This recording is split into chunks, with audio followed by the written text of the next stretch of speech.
Welcome back to the mailbag episode of Super Tuesday Recap for July.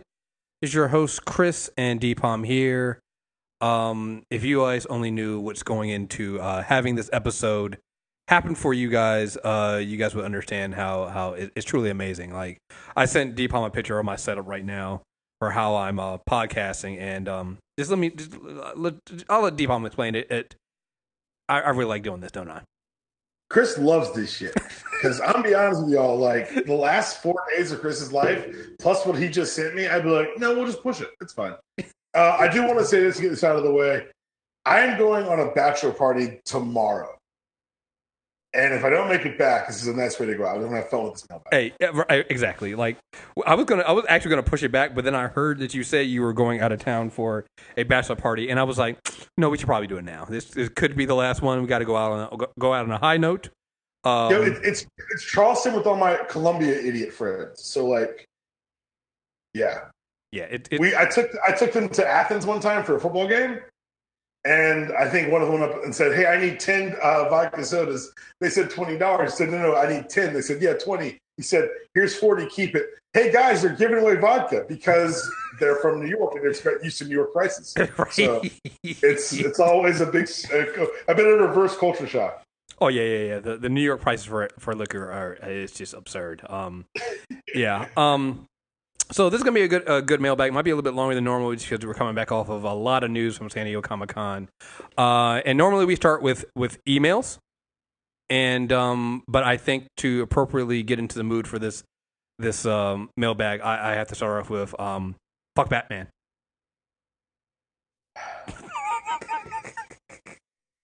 I mean, I just feel like gotta get that out of the way. I don't feel like that was called for at all.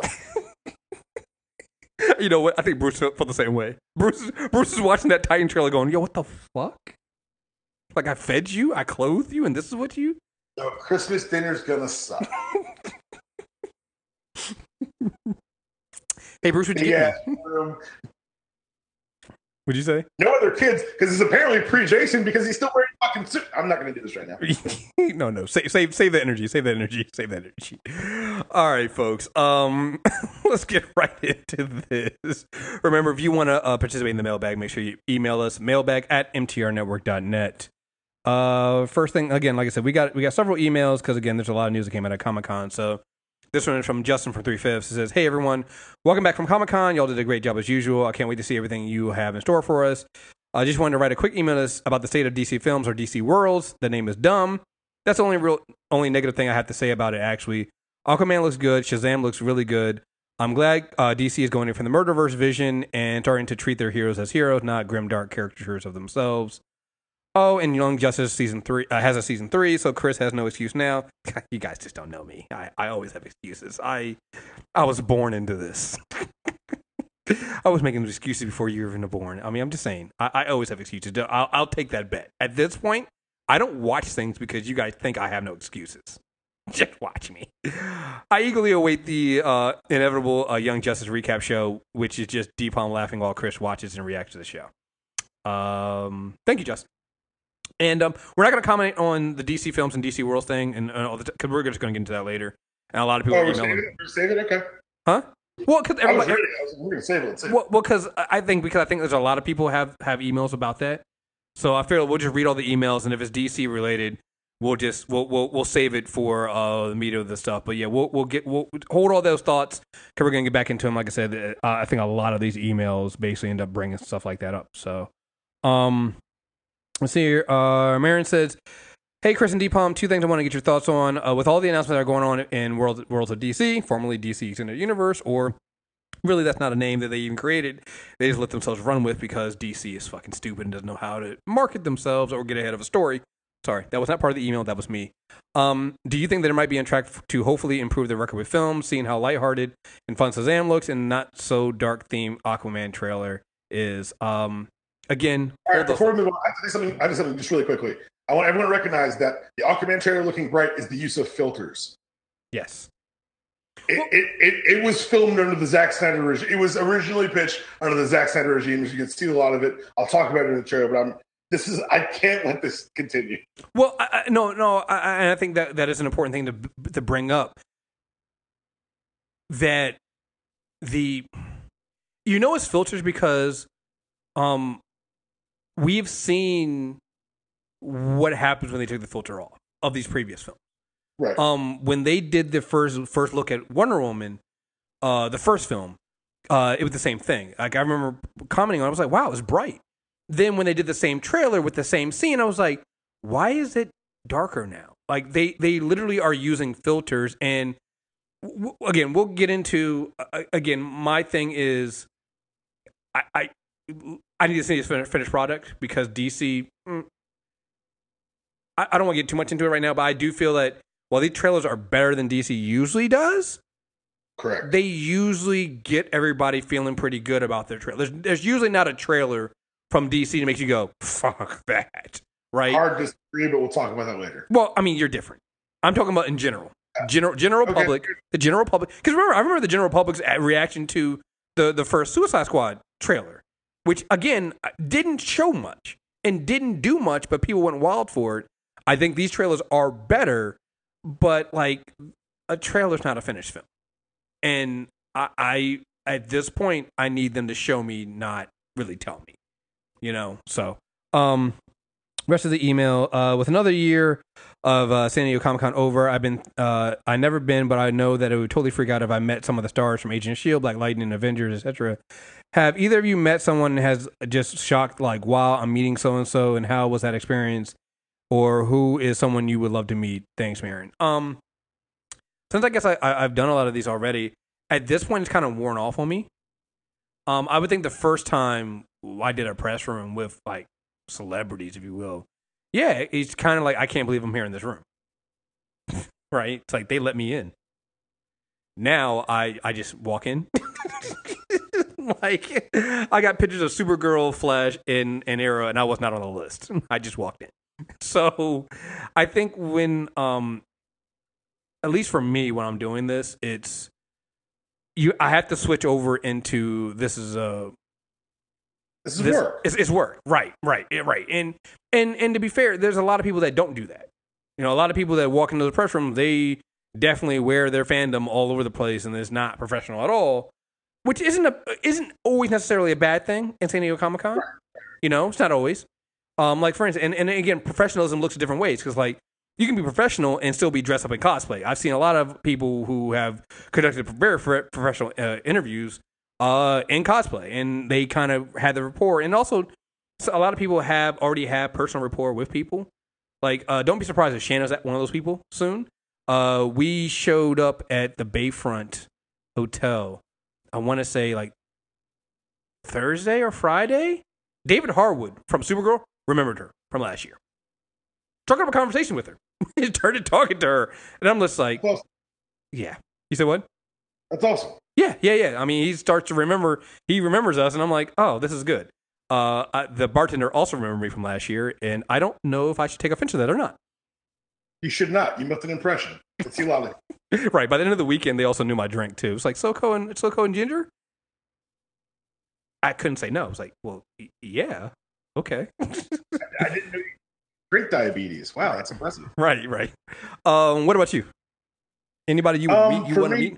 I'm doing my first round of press this fall at Dragon Con, but in my past life, I've worked as a sports agent, so it's always been weird for me. So people who do things that I can understand, I don't freak out about. Acting, I get, I can understand it. I did it, like, I've done it. Like, sports, I usually don't freak out about sports. I think I'd freak out like a Serena or LeBron James or Michael Jordan. I would freak out. I'm just human.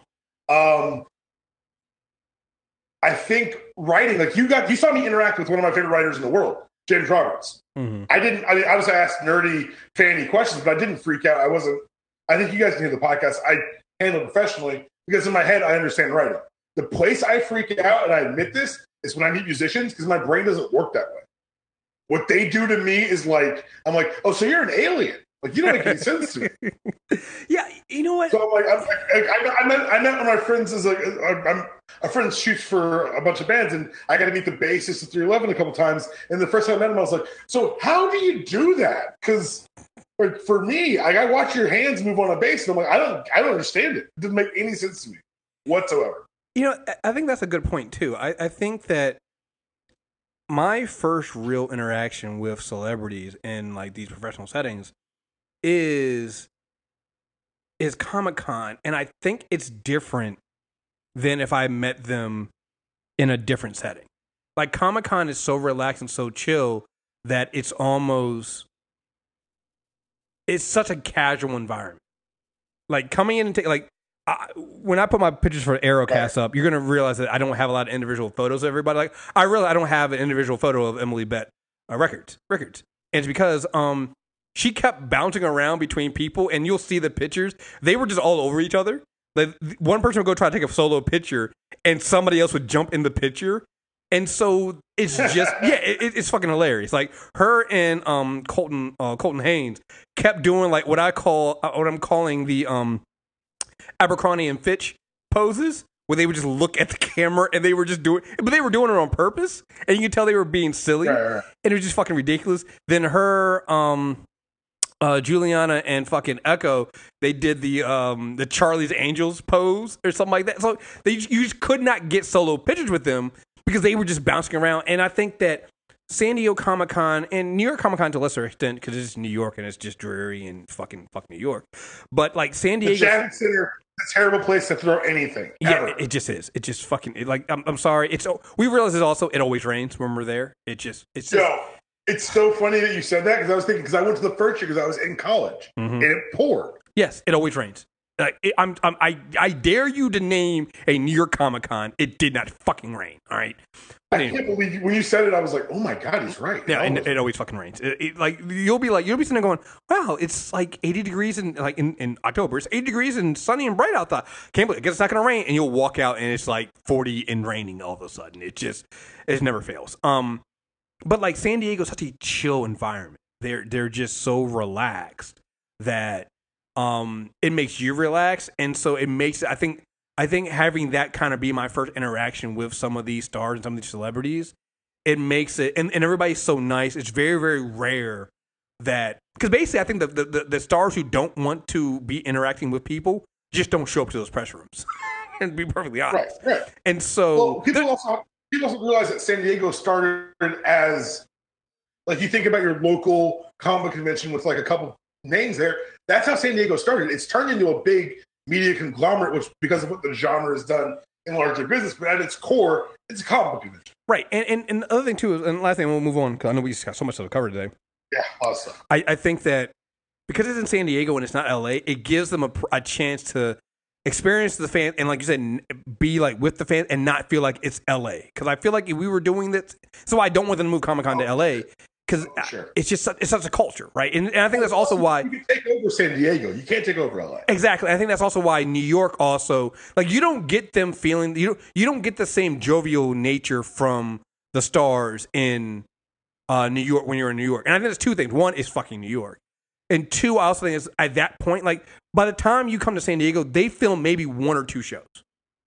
So they're not. It's like their work has only just started. They just had it's like the first day of school. It's like the first day back. That first day of school syndrome. Yeah, it's the first day. They're all happy. By the time we get to New York, it's like everything sucks. The world sucks. Why am I still doing this? Why are you here? I don't care. Like they're just very serious. It's a totally different atmosphere with them, and that's why I decided this. I think this year, going forward, San Diego will be my picture where I do the pictures, and New York will be where I do the serious interviews because I think it works better. You can't get anything out of people in San Diego. All right, so. Brian writes in, he says, what's up, Chris and Deepalm? I want to get your thoughts on not necessarily on James Gunn's firing, but on thoughts of him going to DC and working with their Guardians in the Green Lantern movie. We are going to talk about the James Gunn thing just really briefly. Actually, we can probably do it now. As far as him working with you said what? Let's just knock it out. Okay. Let's do the first question first. Is him working with the Guardians in the Green Lantern movie? Probably not. I just don't see. I don't see why not. I mean, I can see. Would it work? Yes. I just don't think that DC would hire him. And I don't even think because of what's going on. And we'll talk about this when we get into DC World stuff. I don't think he's the kind of director they go for. Now, if they did, I think it would be good for them. I think it'd be great for them. Yeah. I mean, obviously, James. Think that this is one of those buy low situations. Yeah. Yeah.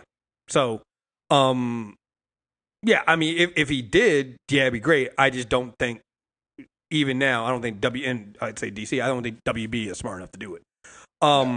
That said, let's get into the James Gunn situation. And I had an epiphany today. I just don't care. I don't care. That's fair. I don't. I don't think it was a fireable offense. But at the same time, I understand why DC did it. I mean, I understand why Disney did it. I mean, I think James Gunn was. I have trouble. You finish first. And my point. I don't think we're in the same place in this, but I think we're in the same direction. All right. I understand why they did it. I think James Gunn was stupid for Aaron Wright. It's that white frat boy humor that was never really funny, but for some reason the white dudes thought it was funny, and a lot of them did it. I think that when you get hired by somebody like Disney and you didn't really have a huge name before then, you probably should delete those tweets long time ago. But I'll tell you why I don't care anymore. Everything's gonna work out. The MCU will be fine. Guardians of the Galaxy 3 will be fine. James Gunn will be fine. I know James Gunn will be fine because as a white dude, in the last week since he's been fired, I watched as Johnny Depp went on the same stage that the wife he beat would later be on to a screen. Like, I don't think a lot of people understand. I saw a lot of people mention that how WB was stupid for bringing Johnny Depp on stage, knowing that one, just that he beat his wife right there, but that Amber Heard was coming out literally 20 minutes later. I don't think anybody's really reported how the audience reacted to this. And this is where I've read 2 articles that made specific mention of the reception, but didn't delve too deeply into it. They said it was largely negatives with a crowd smattering of boos. I'm like, that means that there were a lot of boos. If there was no, that was a lot of boos. That is bullshit. There were no boos. Oh, it was a loud reception of, oh my God, I love you, Johnny. Because here's the thing, what WB does, they gave everybody these wristbands that would interact with different things. And so when they started off, when Eddie Redmayne came out, he had the little wand, and the wand would light up and stuff like that. When Johnny came out and did his whole thing, and he would turn his wand, stuff like that, people were waving their wristbands. Like, this idea that he was booed? No. He was not booed at all. No, he was not. He was not booed. I was standing right there. I was disgusted because not only was he not booed by the people in the audience, he was not booed by the people in the press pit who were trying to get pictures of him the entire time. Like, it's fucking bullshit, right? So there's that. There is the fact that it was a bunch of alt-right dudes who literally caped for a pedophile in Roy Moore. So he almost became a senator. Today we find out that Chris Hardwick is going back to AMC. So have you heard the news behind that? No. So I did not much digging. I did a little digging. It's very slight digging. Chris Hardwick was cleared of any wrongdoing internally from AMC by a firm known as Loeb & Loeb. That makes sense. It's just you have to go outside the firm. I'm glad they went outside to get it done. The firm has worked with the Hearst Corporation and family on several cases and issues, including seeking counsel last year about acquiring assets. And Chris Hardwick married into the Hearst family in 2016. Get the fuck. So here's the thing. So I also remember that as far as I know, Bryan Singer's still around and allowed to make movies whenever he wants to. And he if it wasn't for Anthony Rapp having the profile he did because of Star Trek Discovery, I do not think that Bryan Singer would have faced any kind of pushback, even though, because people forget that the first time this came out was during the release of Days of Future Past. Fox that's the second time it came out. Second time. Fox. It came out during the X2 press, very quietly. Right. And so what happens is they take him off the press junket. They had the movie come out. They quietly let it blow over. And then he comes back. So I've literally, at this point, the reason why I don't care about James Gunn is while I don't think that what he said was correct. I think it was disgusting. I think they were wrong. And the big fact that there's so many of them, I was like, dude, what the fuck? At this time, it was just jokes, whether they were bad jokes or not. We've literally seen men who had physically hurt people or physically assaulted people or physically raped people be okay. I just do not have it in my being to give a shit about a dude who told some bad jokes and he's going to be okay. Like, I need everybody to understand this. Yeah, he's going to be okay. And you're right. You're right. You're 100% right. He's going to be fine. The micro where it annoys me is, like you said, the process. Mm-hmm. Oh yeah. Like this isn't someone acting in behalf of right. Are they shitty jokes? Yeah. But you know what? It's also shitty jokes. Like, there was a time in trend in comedy that on DVDs, people were telling dead baby jokes because the premise was so ridiculous that was like a grounds to be okay to make jokes about it. Absolutely. And so, are they good jokes? Are they funny jokes? Like, in a vacuum, no. But in the time and that place, were they considered funny by an audience? Probably. Yeah. And so, for me, it's the bad faith argument that it all comes from that really unsettles me. Not even unsettles, just it almost like it's like, wait a second. And for me, I also know that in my youth, I had problematic thoughts and said problematic things, and I'm glad that now, as the man I am, the man that I am in front of and not in front of a microphone every day of my life, that I can live my life in a way that people know that I don't espouse the ways I used to live. Well, it's one of those things that it's like, and it's not even the argument of, well, you don't let anybody, get better. It's like there's a stark difference between Roseanne, who was currently being a Nazi, and somebody who was doing, like, I liken it to Robert Byrd. Yeah, Robert Byrd at one point was in the KKK, and then he changed, and we recognized that change. And we watched him do the work. Like, they came after Gunn because he was aggressive in attacking the Nazis. Right, and to people going, well, we need to do that, and I'm like, that's cool, but do remember, this came out in 2012, and it didn't catch. Nobody cared. But exactly. Now we cared when it was literally.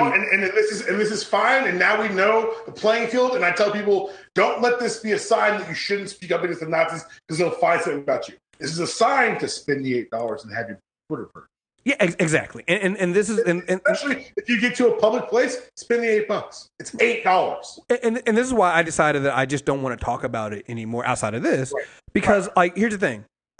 It happened. It's fine. I'm like, that's the mark we're going for. Fine. But I'm not going to spend a lot of time harping on it. I'm not going to front the bullets for him. I'm not going to sign a change at org petition. No, I don't care that much. The only thing I care about is I look at the process and I'm like, all right, dirty fucking pool. Well, the other thing too is, like, the reason why I don't want to talk about it is I want people to understand this. I don't want to talk about it because that's literally what the Nazis want. Exactly. I'm like, okay, fine. He's fired. Let's move on. I'm okay. Like, I mean, I would have done it differently, but okay, it's happened. You know what I don't do? I don't decry his coworkers who are mad for him. I get it. Yeah.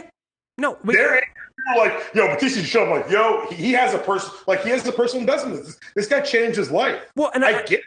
And I also think that, especially when it comes to the actors, I know a lot of people are going, oh, man, I wouldn't do this. It's like, well, let's think about what we're talking about when we're talking about some of these actors. You're talking these actors who literally watch a guy that they work with and they get fired for jokes, where many of them have probably had to work with an abuser, a rapist, or worse, right? Who did the same, who actually did these things. Like, we're talking about a guy who made jokes versus a guy who, like, again, another thing that I don't know if it was, because I didn't read any articles about the Johnny Depp thing. When Johnny Depp came out, it became very, very clear to me, sitting in that press pit, the rest of the cast did not fuck with him. Ooh. Very, very clear. Because he came out, he did his spiel right, he never interacted with the other cast. Normally, when you have the villain of a movie come out, and even in character, they still kind of interact with it. Like, maybe the hero come over and poke fun at, or do none of that. Yeah, they'll play it up some. They never got out of their seats. Ezra Miller and Zoe Kravitz didn't even look at him. Well, that's something I brought up on UD Pod 99, now available in all your podcasts enabled devices. That is a plug, guys. It is a plug, and it's a great one. That's a great one. That is a great one.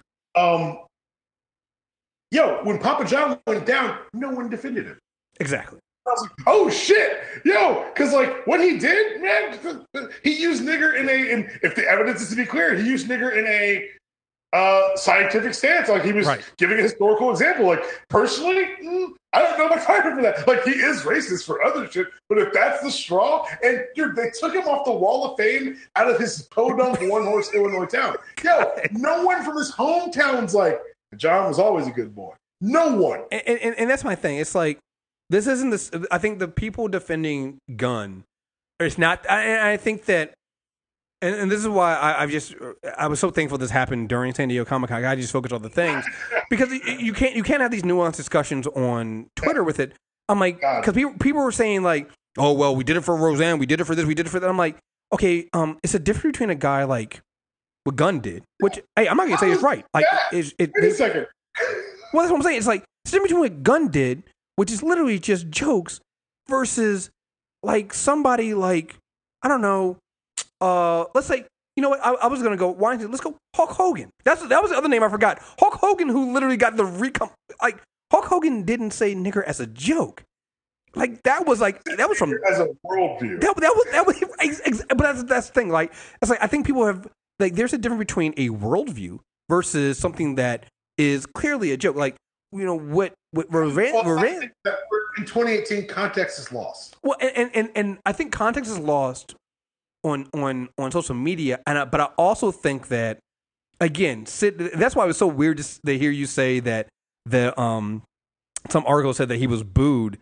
Because I literally, that's when I lost interest and I realized that the world we have and sometimes the worldview we have sometimes on social media is so vastly different than what happens in real life. Like I was taken aback by hearing, I love you, Johnny, I love you, and people literally screaming and going crazy about this. I think when people say that he was booed, I think what they mean by booed was they booed his character.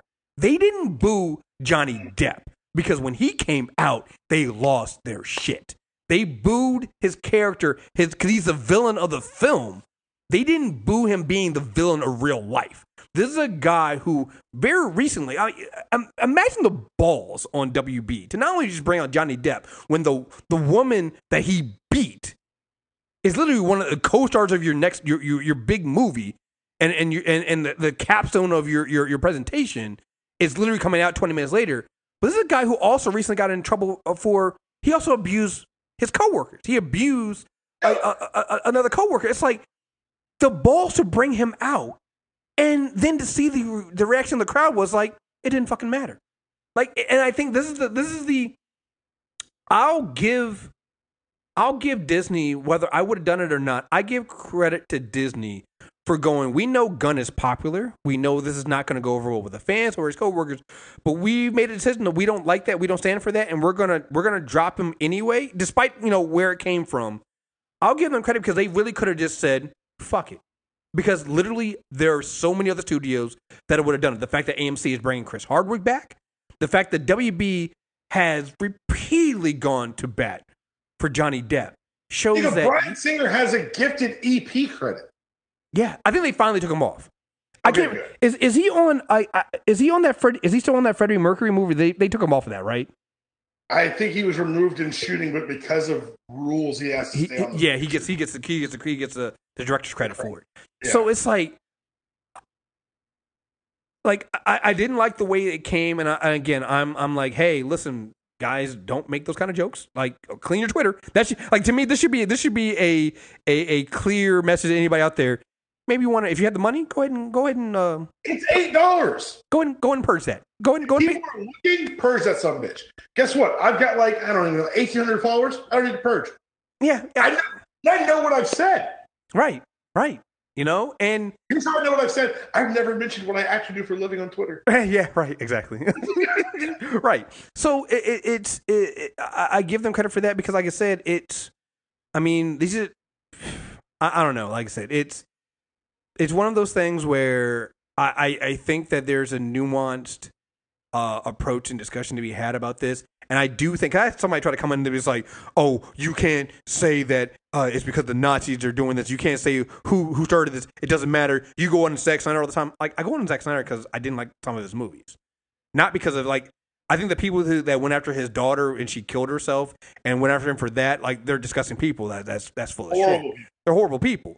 Right? I actually like some of Zack Snyder's movies, and Deep Palmer probably say that I have horrible taste in movies. And that's fine, right? No. He did 300. Well, I like Dawn of the Dead, too. I never saw his. Oh, I see. I love Don. He's the one that had the fast zombie, so I fucking. Oh, okay, yeah, I remember hearing about it. I haven't seen it. Yeah, he's fast. He's but fast. I fucks with his 300. Yeah. I think I fucks with his Watchmen, except for the fact that it's literally a shot-by-shot remake of Watchmen. Yeah, I mean, so I, that's one thing. It's not about that. And here's the thing: like Disney fired him. Okay, here's the thing. Again, I think I'd feel differently if he wasn't a white guy, and I'm just admitting that now because. But he's another white guy. I know he's going to bounce back. He's going to be fine. Like they pulled his horror film off of the San Diego Comic-Con schedule, but I still think it's being made. So it's still coming out, yeah. Right. So it's going to blow over. Like if Chris Hart, he's going to get an uncredited. Guess what they're not going to do? Tear up a script. Oh no. People are like, oh man, goodness, Guardians of the Galaxy 3 is going to be fucked. And I'm like. You think if we lose Kevin Feige, like if Kevin Feige gets lost, then we'll talk, right? But yeah, you're right because the thing is, I'd be more worried if it was the second one almost. Yeah, because he's done the expand the vision thing, and he's basically built teams like spoilers. Directors don't shoot every scene of their movies.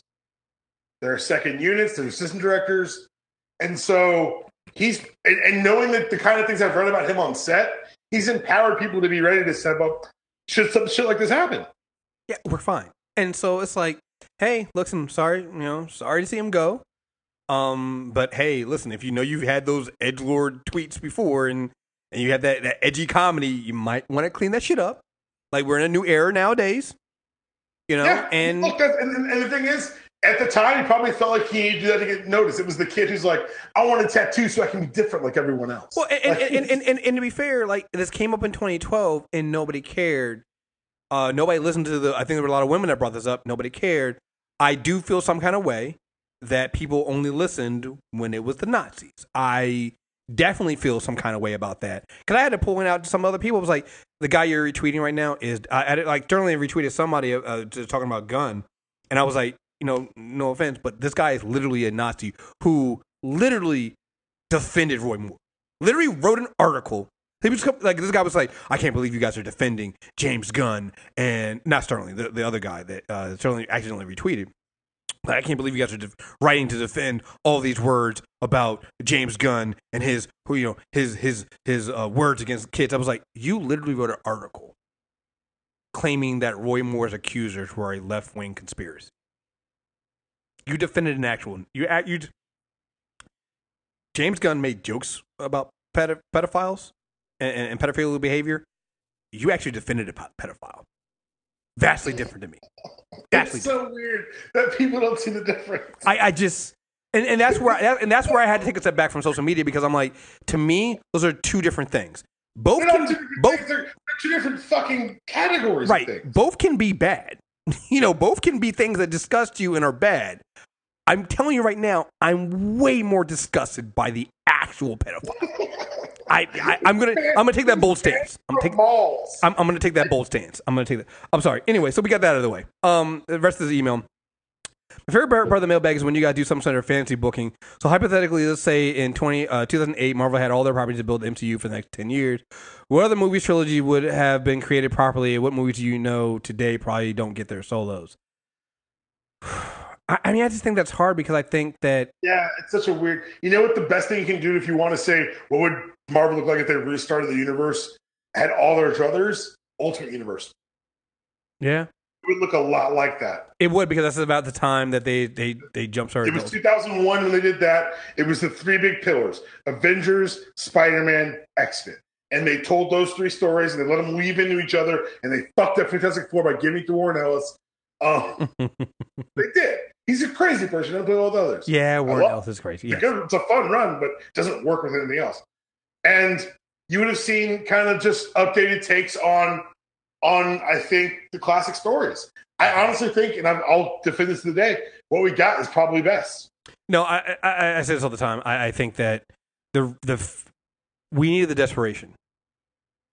I'm sorry. I think the problem with DC almost is that they look at their cabinets and there's no limitations. Yeah. And they get almost paralyzed by choice. Marvel was like, all right, so no X-Men, no Spider-Man. Iron Man, hey, buddy, how you doing? No. You're drunk in a metal can. It's that thing of, hey, I'm gonna throw you in the water. You got to either sink or swim. And it's that whole thing. Sometimes you got to really work really hard for it. When it's handed to you, it doesn't mean you can't work. It doesn't mean you can't also succeed. But sometimes when you work for it, you take advantage of it. You let things slip. And I think you're absolutely right. I think that's the difference between what happened with Marvel and DC. It's like, and I think what happened was DC was kind of asleep at the wheel. And I don't think that and necessarily means that they were not asleep at the wheel. They were coasting. They were coasting. And if you look at what DC had done up to that point, they had the Nolan trilogy. They were rebooting Batman. They had finally gotten Batman back after, like, people, again, Batman and Robin literally ruined the Batman live action brand. All right, so coming back with Nolan's Batman was kind of a reboot for them, and it worked financially, and everything was going for them. And then in comes Marvel Studios, this upstart studio, trying to produce their own films, and you're like, they're gonna do what? A cinematic universe? What happens when one of the movies fails? Fuck that, right? The MCU changed what the idea of a superhero movie could be. Exactly. I think that, and this is me saying that while I love the MCU and I love Marvel, and I think this is why so many people call people Marvel fans, is like, I recognize what happened before them. I recognize that even today, Sony, Fox, and Warner Brothers are in the position right now because they did not think that it was going to work. They did not think the MCU was going to work. And looking back at it at that time, you can't say they made. I mean, yeah, look, hindsight is 2020. You can be like, yeah, you made the wrong choice. But at that time, no, they didn't. They were all being successful at that time. Fox were doing fine with X-Men. Sony was still doing good with Spider-Man. I mean, even as bad as Spider-Man 3 was review wise, it is today. I think they're still their highest grossing movie, Spider-Man. It cleared $1 billion, right? It didn't clear $1 billion. None of the Spider films cleared $1 billion, but it's still up there. It's like just shy. I think it was like $890 million or something like that, right? It's their highest grossing Spider-Man film. And then Warner Brothers came back with a vengeance with the Dark Knight trilogy. So it's like at that time, all of them were fine. Like and then in comes the MCU with Iron Man made $500 million, which at the time was like not bad. That's cute. Right. And it's adorable, but not Sony money, not WB money. It's cute. And then what actually happened was 2012. Avengers dropped, cleared $1 billion, what 1.5 billion or something like that. And people were like, "What the fuck just happened?" I just think that we've kind of, a lot of people have skipped over the fact that while that phase one was successful in a small way, it wasn't until Avengers cleared $1 billion people were like, "Yo, what the fuck did we just watch?" And I don't know if you can. I don't know if that happens if Marvel had all their pieces. So I can almost tell you it doesn't. But at the same time, if they had all their pieces and they let Feige take the wheel, oh well, that's different. That's a totally different. It could have been scary. Man. Oh yeah. Lastly, Chris. So when can we expect the Young Justice season 2 review? Since you know for a fact season 3 is coming. Love what y'all do. Keep it up. Yeah, it'll happen. It'll happen. I'm not even gonna rewatch it. That's what we're gonna do. We're gonna do drunk cartoons. We'll have you watch it and tell me everything that happens. That's gonna be fun. And then Brian had a second part of his email. One last question: how do you guys feel? How do y'all feel about the first Civil War comic cut versus Tony? I loved it at the time, but I feel Deep Palm felt differently. I think it was sprawling, wasn't it? It was just so much. It was Mark. Okay, Mark Millar. So, It's just so. Hold on, let's just do a quick rundown of what you said was good at the time. This is not me judging your taste. It's just I want to establish what we're talking to here. There's no way. Nothing I say next is not going to sound mean, right? Go right ahead, sir.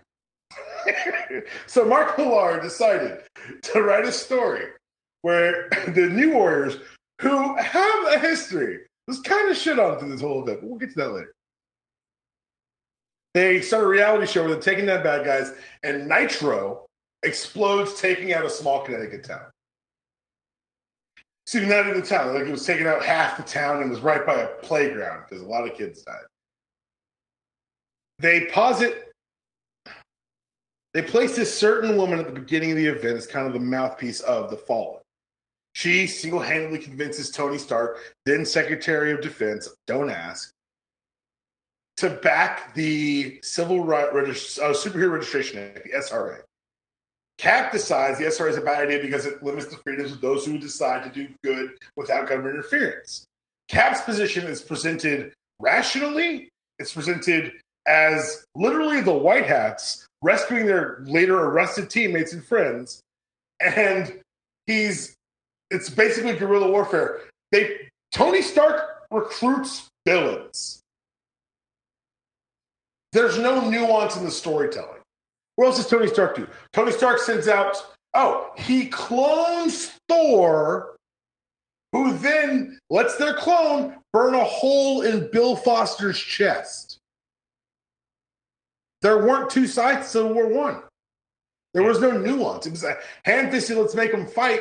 And it's one of those reasons where people say, hey, events are bad. I say, no, they're not. They say Civil War. I'm like, that's a really good point by you. And so I think there are ways that you can do the Civil War story. I think there are ways you can do the heroes fighting story, particularly in the MCU where all the characters are of a single timeline and their personality and motivations and history are well established. I think that Civil War II did it a lot better with the groundwork being laid with the Pleasant Hill and watching Rhodey die and giving Carol's viewpoint some bite and some reason behind it. Well, you understood where Carol came from. Like, people were like, they hated Carol afterwards. I'm like, that's fine, but you understood where she came from. But you like, get it. But you get, like, right. There's at no point during Civil War I are you watching what Tony Stark is doing and saying, oh, I get it. He cloned, I mean, that's why Thor kicked his ass later on. It's like, he cloned. That's why Thor's like, he's like, you're packing a bigger punch. That was just then. This is now. This is the time and place. I'm no longer holding back. Yeah, they turn like I think. Well, so I think this also comes down to I think the concept of Civil War I makes sense. I think like you said, I think they kind of fixed it with Civil War II and the way they did it by making it more nuanced on both sides. No, it led to Brand New Day. Well, even the movie. The movie handled it so you understood it. You understood Tony's position. You understood Cap's position. You know, Cap was wrong, actually. You know, are we doing this? No, we're not going to do this now. We're not going to do this now. We have other things to cover. But we will do this again. Cap did what he had to do. I mean, hey, listen. Yeah, there is time to tell Tony later. The mission is the mission. Okay. We're not doing this. We're not doing this now. But I think the key point of the issue with Civil War I is you said it when you named who wrote it. Mark Millar does not do nuance. He does not do nuance. He does not do subtlety. And that's why, like, you know, the first Kick-Ass is okay. Get to the second Kick-Ass, you're like, wait, what the fuck just happened? Did you just have the motherfucker? Did you just have him rape the other? What is going on here? He cannot do subtlety. And I think that is... Remember Nemesis? Yeah, I just... the thing is, I think Mark Millar is talented in what he does, but I wouldn't call what he does comic book writing. You get the random in. You know what he is? Oh God, it just hit me. He's Zack Snyder. Holy shit! He's the Zack Snyder. That's a whole other podcast. You just nailed it. All right. Pocket that discussion. Ooh. Let's save this for. Matter of fact, hold on. Let me write this down so we don't forget because we need to have that discussion because God, I just. It's just me saying wow for 20 minutes. Right. We might, we'll do a Mark Millar character corner. It was like, the fuck we will. Who's me? Got a turd in your pocket? What the fuck are you talking about? All right. Next email, Imani. A lot of Comic-Con news, but nigga, they finally put the suit in the ring. Oh, God, wait until we get to talk about this stuff. Let's go. If we get the yellow boots, I'm going to lose my goddamn mind. Between this and then putting some respect on Wally's name and Flash Roar, I'm on a high. They couldn't even kill with the PTSD from the last panel. And it's only one issue so far, but Nick Spencer on Spider-Man is fucking perfect. If you ever needed to explain to someone that good old Parker Luck to show him that issue, how am I such a good mood? I even got great things to say about Coach on Cap so far. Listen, you don't. It's not even that you're on a high. That first Cap issue from Coach. Y'all better back the fuck up off it. Oh, he's learning. Coach might have figured this your comic book thing out. To the point where I think I put on Twitter, but I think I made an extra text. He's like, yeah. So Coates figured it out, and it's scary. I'm a little nervous. Because that first Cap issue was a smoker. To the point where I was like, so how long's the run? Right. I'm just because a lot just happened. How long is this run? Well, the thing that got me about it, okay, I guess we're doing this now. The thing that got me about that issue was like it felt like he picked off right off after Nick Spencer left. Like it felt just like that. I'm like, well, it helps that Spencer stayed. I think that and we both love Secret War, but I think when Hickman left, it was kept kind of a void, and you saw some of the brand new kind of stumble early. Mm-hmm. I think it's good that Spencer's still in house. Oh yeah, because he was able to tell Coates exactly. It's so funny because it was Slott was talking something about Iron Man. He's like, "What a bunch!" This last writer left me with X, Y, and Z, which is exactly what he wanted. But he's like, "What a jerk! I should have said something." So these guys are talking about what they want left and what the next stories are going to be. Coates' run set up beautifully by Spencer's, and wow, that issue is. Oh boy. I love when X villains are used in other books. The same way Namor is being an X-Men is one of my favorite things to come out of the newer books. Are there any favorite crossover that come to mind when whether Rogue's interacting with different heroes or just team-ups you'd like to see? I really love that Uncanny Avengers run where Havoc's leading a team of Avengers. Yeah. I'm a Havoc fan, but like watching him like struggle with the position and then like nervously boss around Captain America is really a lot of fun. Yeah, I think that's yeah. Let's see. But really, I needed to shout y'all out for the work you as a network as a whole the network has been doing. For those of us who watched it grow from becoming a registered film critic to this well-oiled machine that kick ass at San Diego Comic-Con year after year, getting ready for podcast week and seeing the spinoff after spinoff shows thriving, it's really a beautiful thing. And seeing the outside acclaim finally start to work to match the work you've been doing is well deserved. Thank you sincerely to both of you and for everyone who's a part of making the network great. Your voices are important. They affect people and they're entertaining as hell. Also, want to give another happy birthday shout out to D-Palm. Fuck Batman. And I did not add that fuck Batman in there. I had the email from me too. It's in the email. We're gonna have the next couple entertaining checks. I think this weekend is Phenom. We're gonna have that at Shanna because, like I said, we still have more stuff coming out. We did more coverage at San Diego Comic-Con than we ever had before. We got like 15 to 16 articles out. Just that week, and considering we're a 3-person team, and we have Phenom and I both edit in our own photos and video, that says a lot that we were able to get that stuff out there. But we also had people here. I know the doctor wrote some stuff for us. I know Paris is. I think Deepalm's going to get some stuff together too. Like we basically got the entire network involved this year to help us get things out. Shout out to the Trello for helping us do that, coordinate that. So, here we go. This is from Brandon. Says DC divorces a murderverse? Maybe. Maybe. We missed Jesse's. Actually, I'm doing them actually in order. So technically, Brandon's in. Actually, let's say Brandon for last because you're right. I'm going through when I got it. Yeah, we'll go through that way. We go right into we'll go right into the DC stuff when this is done. So this is from Jesse. It says Chris and Dolan. I'm guessing it says Deep. He has a deep palm. We're just gonna see. I think you know what? I know what it is. Autocorrect. First of all, thank you guys. I saw D-Palm because it's like he said. They literally have a D-Palm written down next. So, the first thing, thank you for all you guys do. I saw D-Palm talking to his friend of me, Nemesis Cam, about Marvel Ultimate Alliance this week. That series and the X-Men Legends series is developed from some. And that series and the X-Men Legends series is developed from are some of my favorites. The Arkham series also. I look forward to the new Spider-Man game. For short of those, I can't seem to think of many comic-based video games that are really good and enjoyable.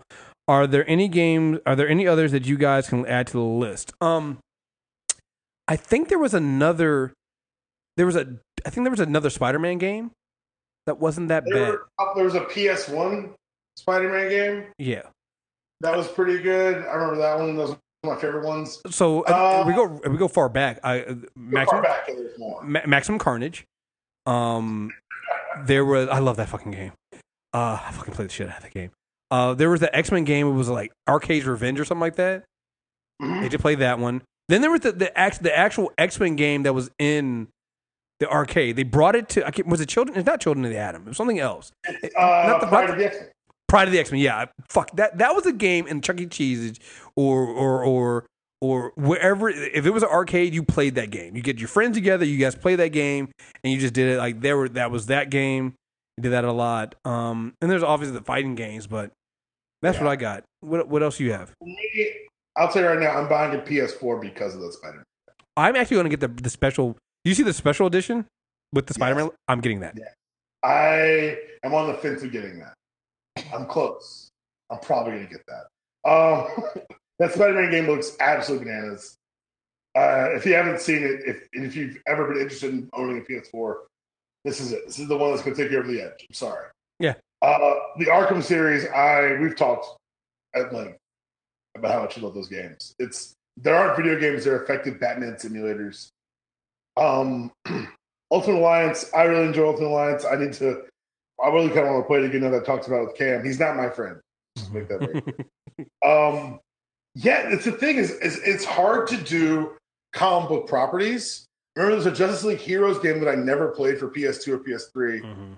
But like, it's tough to do. The fighting games, the Injustice games are a lot of fun. What was that? What was it? Was it DC Online or DC the MMO they had? They still have it because they're doing an event the week before Aquaman comes out. They're doing a huge Aquaman event. Yeah, I never got into it. I'm not an MMO guy, but I know that one's out there. I know it's still active. I think it's free to play at this point. It is. It's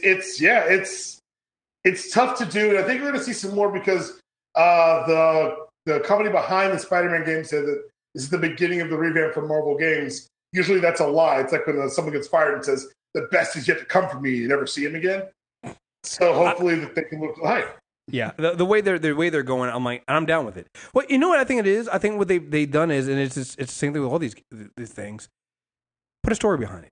You put a story behind it, we're good. Like, here's the thing: that first Arkham game, the controls are kind of okay. Yeah, it didn't age the best. Right, but the story is good enough that you're just like, and then they built on that and they just made it better until you finally get that you get Arkham Knight and you're just like, what the fuck? I'm Batman.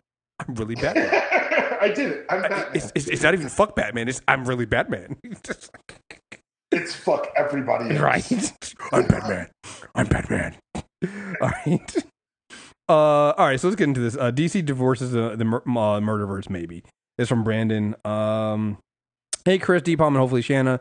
Again, Shanna will be on the Insanity Check next weekend.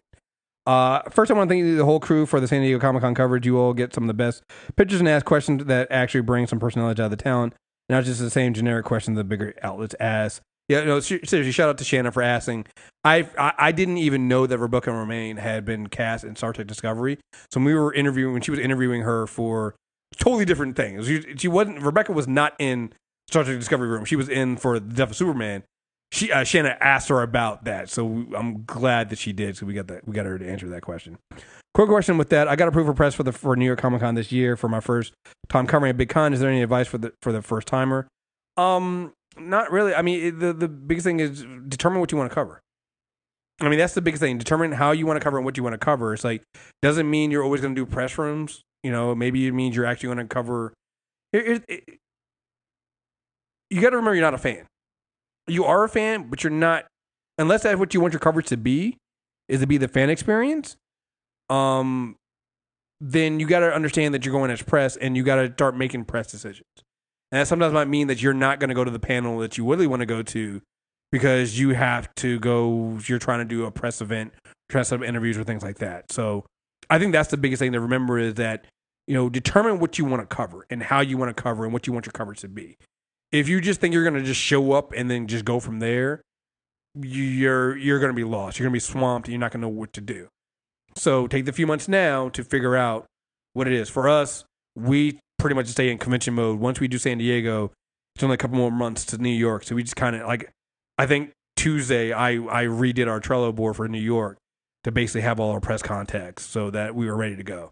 So that we're ready in a couple months to get ready for that. So you just got to figure out what you want to do and what you want to cover and how you want to cover it and plan yourself out. And if you're just by yourself, give yourself a free day. The first time I covered San Diego Comic-Con by myself, I gave myself Saturday because I wanted to be, I didn't want that entire 4 days to be me doing nothing but press stuff. I wanted to have a me day So I made it so that Saturday was my Hall H day, and I spent all day in Hall H sucking up, all the stuff that Hall H was giving me. So,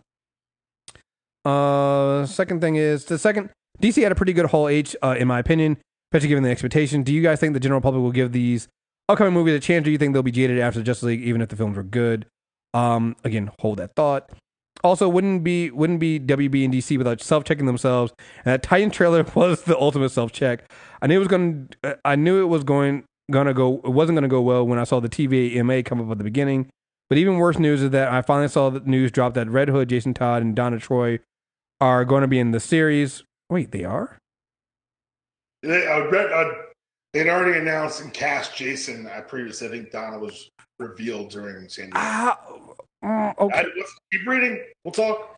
First, how do you have the Red Hood when Dick is still in the Robin suit? Good question. Great question. Does what?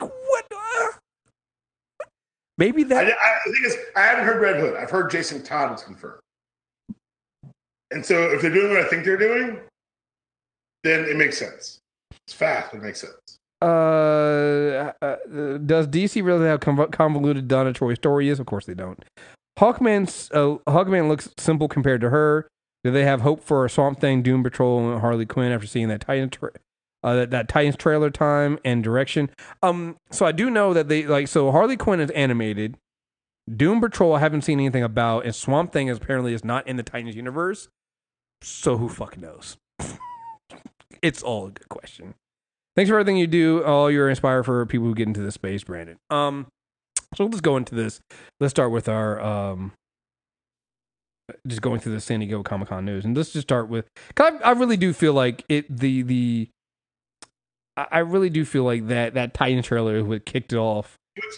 Can we reverse this? Okay, what do you want to do? Actually, because I was going to say I want to get madder, but let's start being pissed off. I'll get happier. Then we go into the CW stuff. That's good. All right, let's do that. All right. Starting as mad as I'm going to be tonight. Right. So. My nigga, what the fuck was that? These motherfuckers. Okay. So last week, I guess it was Saturday, or it might have been Friday. It was very active on Twitter. The Titans trailer was released. If you haven't seen it, I don't know what to tell you. You ever thought you'd see a Robin covered in gangster blood, firing a gun, and muttering the first words you ever hear in a Robin suit? Fuck Batman. This is your Titans movie. This is your show. The rest of us are very confused. Now, I've heard people say, oh, they're trying something different, blah, blah, blah. Let's do this before we get into what's wrong with the trailer. Chris, you've spent, at this point, a legitimate 13 years building a fan base and appreciation for Teen Titans Go, correct? Or Teen Titans, if you want to go back to the vanilla. Either one. You literally have a Teen Titans movie coming out. A Teen Titans Go movie coming out this week. I will get to that. Okay. But we can agree this universe and investment from not just the company that produces it, but also the consumers who love it. It's an ongoing symbiotic relationship going about 10, 15 years, correct? Yeah. Okay, we established that. It's gone so well and for so long, they're actually releasing an animated Teen Titans Go to the movies film later this summer, correct? Yes. And which, by the way, look, I wish I could have gone yesterday. It looked hilarious. That scene. Oh, is it out now? It comes out Friday.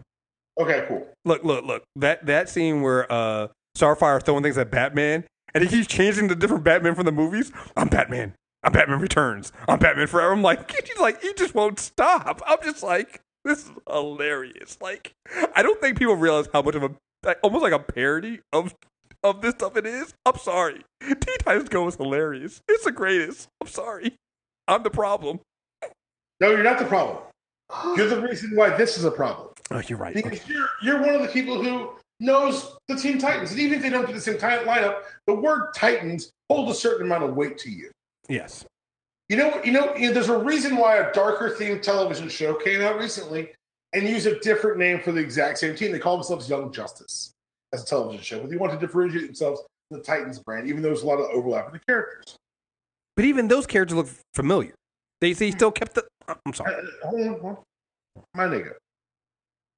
If I am confident enough to greenlight an animated film to release it featured in theaters to paying customers, why would I then tie the initial foray into our streaming service for which we need, wait for it, paying customers to be so tonally and literally divorced? And I know the answer. I know the answers. I'm asking these questions because I'm leading myself.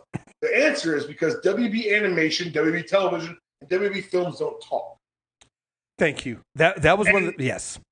And I've had the people like, well, they're trying something new. Well, they're trying something dumb because they haven't. They're trying to build a new fan base. Why? The fan base that will spend money has proven to spend that money. Not only to spend that money, but to have that money. And only to have that money, they've proven that fan base fucking exists. You're gonna tell. Mm-hmm.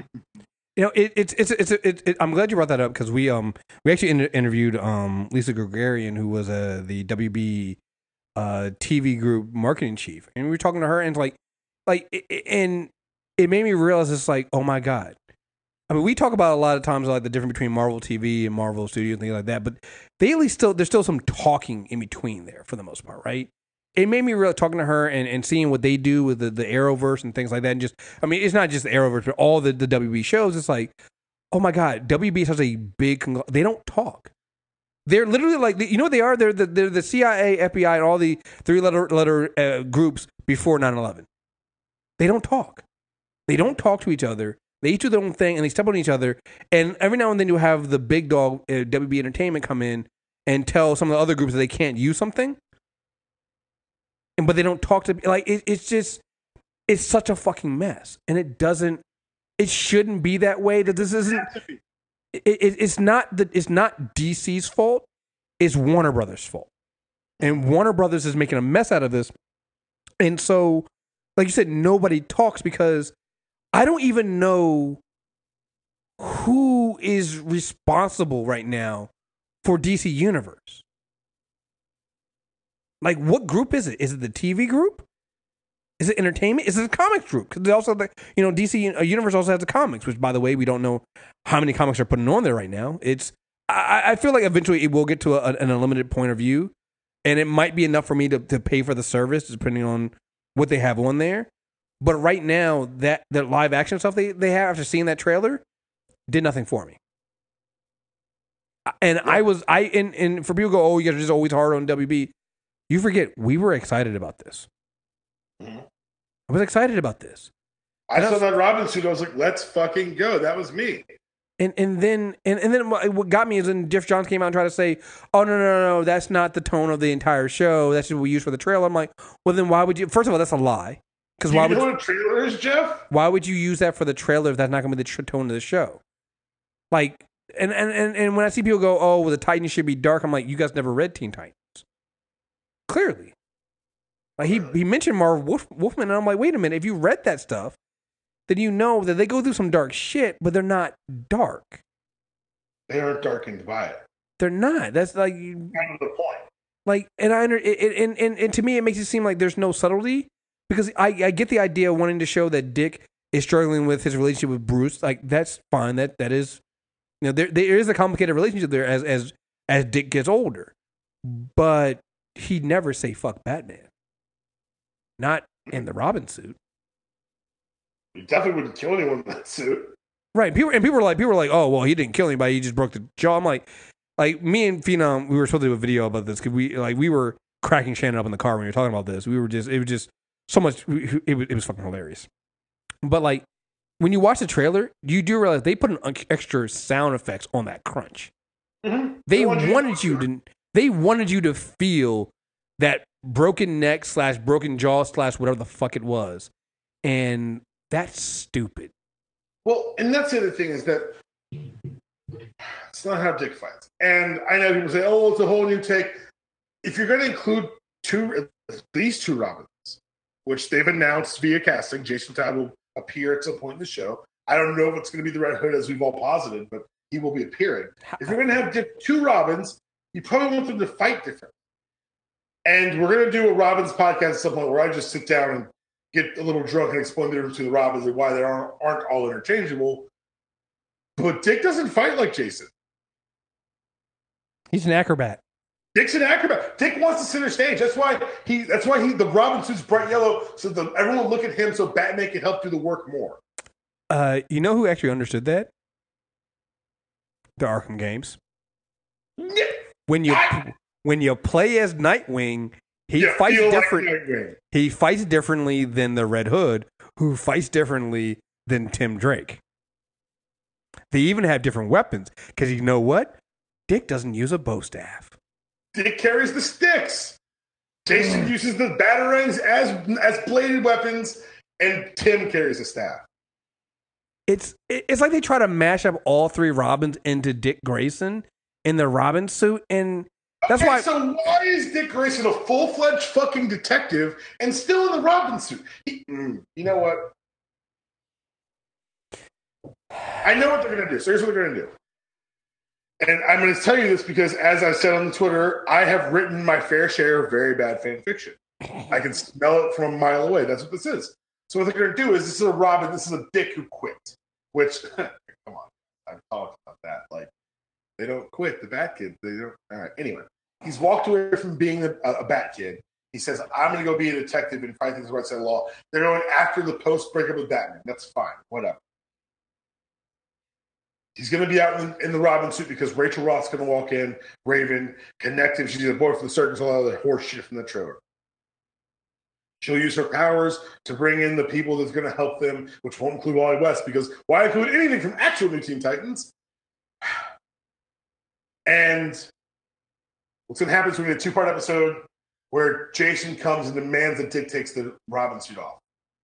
Why didn't Batman come himself? He didn't, you're not worth his time. They're going to fight or whatever, and they'll both, quote-unquote, grow.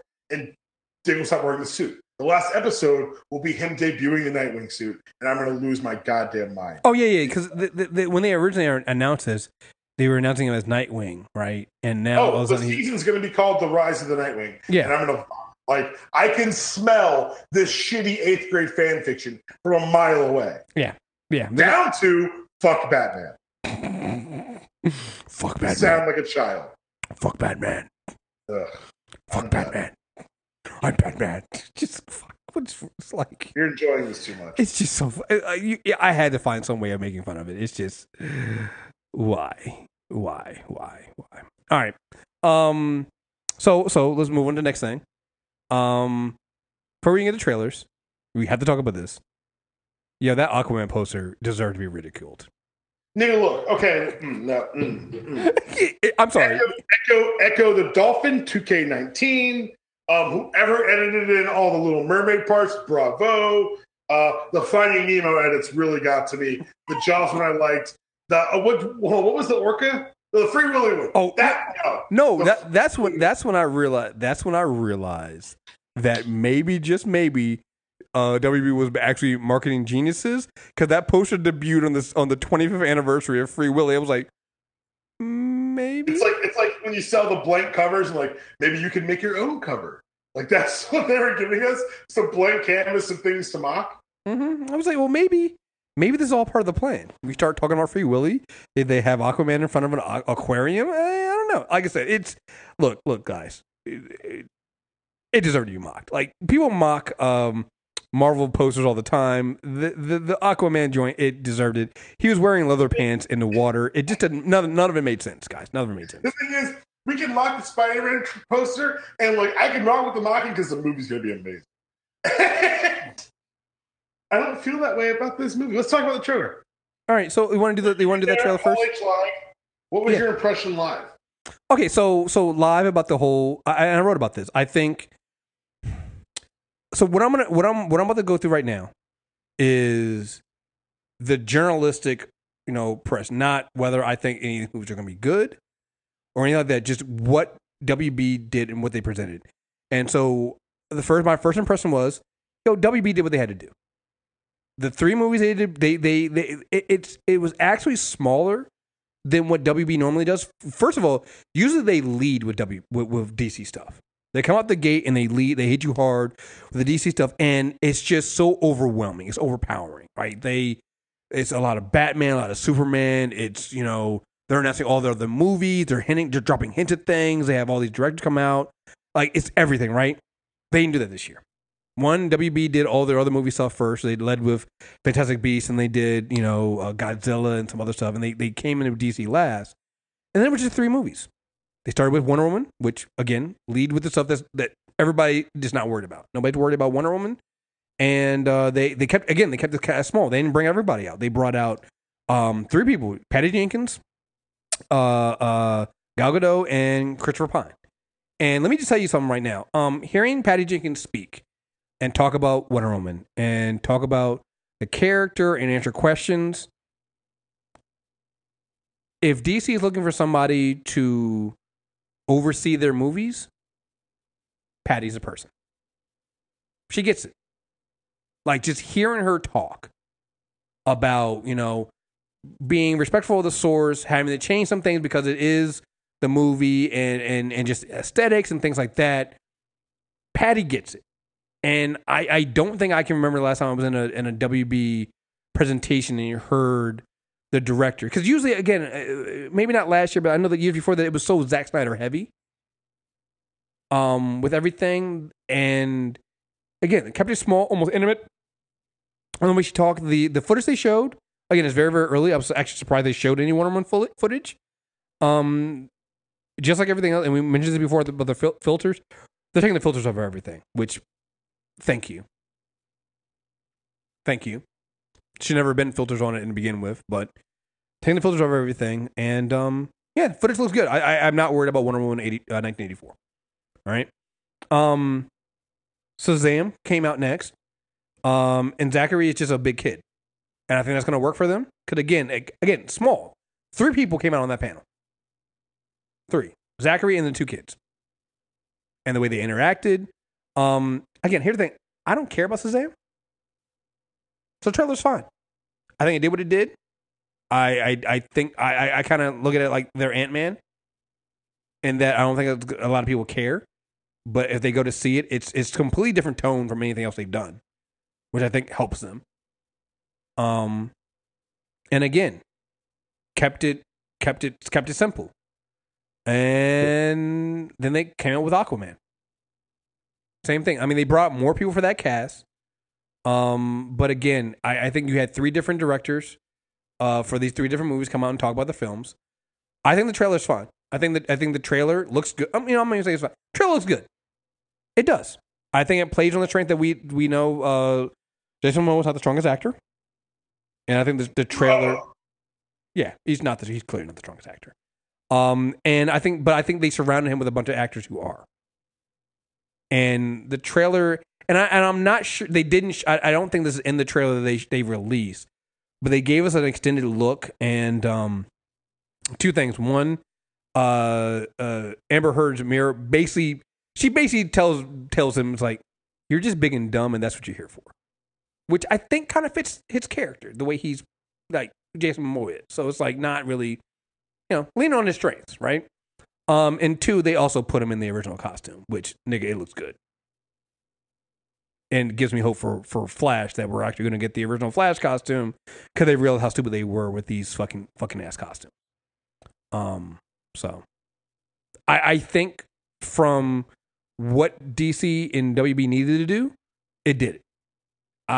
Whether they can deliver in their films outside of Wonder Woman, we'll see when the movies drop. I do think that they did enough for the general public to be interested, which I don't think the general public was when Justice League dropped. I think when Justice League came out, people were kind of exhausted with DC. I think Shazam and Aquaman, at least what they've shown in the trailer so far, and if they're smart, they don't do the typical WB thing and they don't release 20,000 trailers. They keep releasing the same one over and over again and keep this high. We'll see if they WB it up. I don't know. But just off of what they did at Hall H, I think the Hall H presentation did what it had to do. And again, they kept it smaller than normal. So that's my journalistic opinion. Deepon, take it away. I'm not a fucking journalist. I'm entertained. I'm Fox News, bitch. From first of all, we'll go to incomplete. They didn't release the Wonder Woman footage anywhere else. No, it's not. It's not. It's because you could tell they ended it with a scene of her running, and it was clearly not finished. Like they've only done 3. They literally said to us, they were like, "I can't believe we're showing you this. We shouldn't show you this, but like you guys are all here, so we're going to show you something." So they're not going to. That footage is never going to be released. I get all that. I understand it. I mean, what should I do? 2018. Just don't show anything. No. I'm gonna push back on that. Okay. No, Marvel. We're living on reports and quotes, but that's normal though. To be fair, I know it's normal, but DC can't afford to play the normal game at this point. I know, but I think that for a movie that's only shot for 3 weeks, I think that happens all. I say it why show anything. Well, no, because so for me, the Hall H thing, I think that's how it normally is. Like this idea that the trailers that are shown in Hall H get released is actually kind of a new thing. Normally, I realize that. No, all I'm saying is, if you could do the Pat Jenkins speech, you could do a sizzle reel from the first movie. I don't think that the place that DC's in right now, as far as fan perception, is done any favors by airing something that's only going to be reported on. I think that's true. Every other film they have, except for Wonder Woman, which is why I think the other 2 movies got the release. That's fair. And I'll be fair because like I remember when Ant-Man first came out, was going to come out. They did Marvel did the same thing. They gave us a little Ant-Man footage, showed us something. You get people wild because the film had literally just been filming for like a couple weeks. So if they did it, I'll put it this way: if they did this for Shazam or Aquaman, I'd be right there with you. Yeah, but for me, Marvel doing is different than DC doing. You know what I'm saying? Okay. Let's talk about the Aquaman trailer. First of all, it's very long. Yeah. Like uncomfortably so. That voiceover through the first 45% of it, I was like, am I watching a parody of a trailer? Where it's it goes back to the biggest thing that Marvel does well, and that other movies do well. Show, don't tell. I think there's a lot of show in this, though. There's a lot of... You want to do my take or not? Okay. The opening voiceover is very strange, if only because Jason Momoa sounds like he can't read. Now, the rest of the trailer, I thought was pretty impressive. I thought it was well cut. I think that we need to be very careful about our expectations for this movie. I will not be paying money to see this movie. Because I know we're saying, oh, it looks so much different. So, but like you and I both said, filters. Because we saw not 1, not 2, but 3 at least large crowd fight scenes that Zack Snyder loves. The Snyderverse touches all over this thing. Well, I think this is where I happen to agree with you. I think the thing that's going to tell is because we were for the longest time, and I know we brought it up on this show, why was there no Aquaman trailer? Having seen this trailer, I totally understand why there was no Aquaman trailer until now. There is a shit ton of CG in this film. So much CG. And that's the thing. You're about to lean on CG in an environment that it hasn't been leaned on in a very... Have we ever seen a movie that's like 80% underwater? That's good? No. So... I think the trailer's really good. What I'm hoping is that because not only the trailer's really good, I think the CG in the trailers also for what we get for this far out for the wide shots, it looks fine. It looks pretty good. I'm hoping, to steal a phrase, they keep that same energy throughout the entire film, and I'm hoping this isn't one of those ones where they specifically touch up things for the trailer to look better. And again, there's no evidence to say that they're doing that because normally, if the CG looks bad in the trailer for DC, it looks bad in the movie, and you can tell it all, right? It's always been that way. But this is a movie that like when they first go underwater, and I know people have been showing they've been doing this thing as like, oh, it steals from Black Panther. Shout out guys, anybody who any of these are all the lost prodigal son returns to take the throne. They've done the story 1,000 times. It's still a funny thing that. Oh no! Hey, look, get the jokes off. No, not saying you can't get the jokes off. I'm just saying that every film does that shit. Like every film does it. That's why he's a journalist, y'all. Get these jokes, y'all. Hey, I did not say anything not get the jokes. But I'll say this: I'm not enthused for Aquaman. Again, I will not be paying to see it this year. The only DC movie I'm paying to see this year is Teen Titans Go. Well, but I think here's the thing: you're also not. Oh, fuck that shit. Which I think for you, we haven't gotten to the one I love yet. Well, I'm just saying, just for the Aquaman thing, because you were not even like this is. Honestly, Chris, nothing in that show me you can act. And I'm not going to watch him be an asshole. I'm not going to do it. We'll see. Like I said. By the way, here's the biggest tell on the filters thing. Amber Heard's hair. Holy shit. Oh, no. I noticed that immediately. Like, her hair. Like, oh, no. Yeah. Someone's playing with the dials on your old school tube television. Yeah. Fix it, you. Yeah. Her hair stands out like something. Which, again, if you think back to the images that Zack Snyder put out of Amber Heard as Mirror and what you saw in Justice League, you can never tell her hair never stood out like that. And so, again, it just shows you that the entire Murderverse has been in this, like, literally been in the shadows. And it's just like, why? I'm again, it doesn't go to the quality of the movie, but it's one of the things that I noticed when you watch Suicide Squad. In the Suicide Squad, they literally took the filter off and like, oh, there's the color. And I'm glad that they've decided that they're not going to have the filter anymore. It's, hey, who knows if the movie's going to be good, but it's a step in the right direction. All right, so Shazam.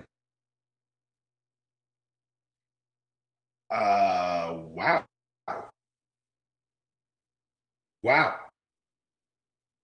I'm super impressed. The Shazam trailer blew me away.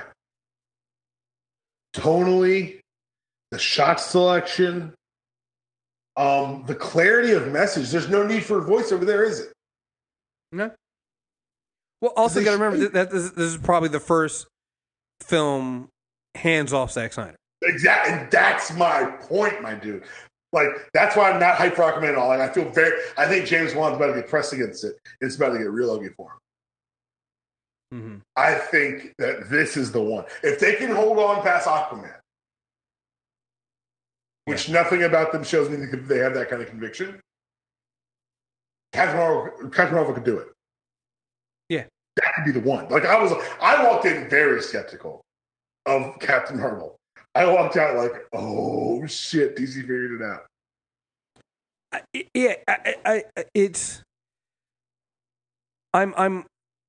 What I'm hoping, I guess, because like I said, I think that from what I saw from the Aquaman trailer, James Wan is doing the best he can, but again, he still has to deal with, because again, you gotta remember, James Wan had to fix a lot of things like talking underwater. You know, because from Justice League and shit like that. They don't have to, was it Sandberg? He doesn't have to do that for Shazam. Completely hands off. There's no Zack Snyder influence. It's not a character that Zack Snyder did anything with before, so not even like you have to clean something. Not even like you have to clean up somebody else's mess. It's like starting completely fresh. Yeah, I think that not having the weight of the Snyderverse on the back of his shoulders. I mean, yeah, they make reference to Superman and Batman in there, but it's not like a heavy reference. And completely different tone shift. It's completely different. It's a film they've never made in the DCEU before. Feels like a completely different universe. Good for them. Great for them. Yeah, great for them.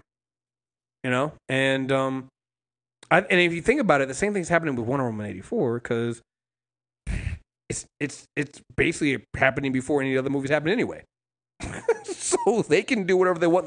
They want with that. I honestly, I would not be surprised if next year's kind of a soft reboot for the DCEU. It's worth it. No, I think so. There are rumors out today that the new Batman's going to be year one. I just heard that. I was about to bring that up. I just brought that up. I just saw that. I'm just like, I think they're doing a soft reboot. Which, again, don't blame them. And good for them.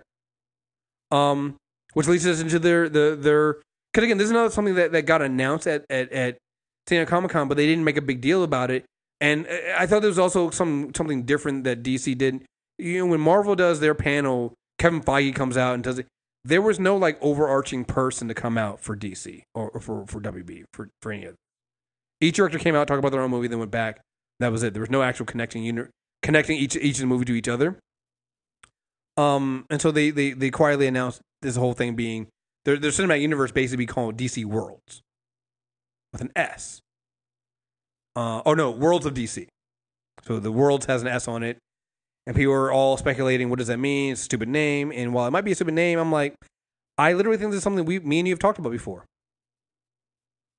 I'm here for it. Call whatever you want. This is great.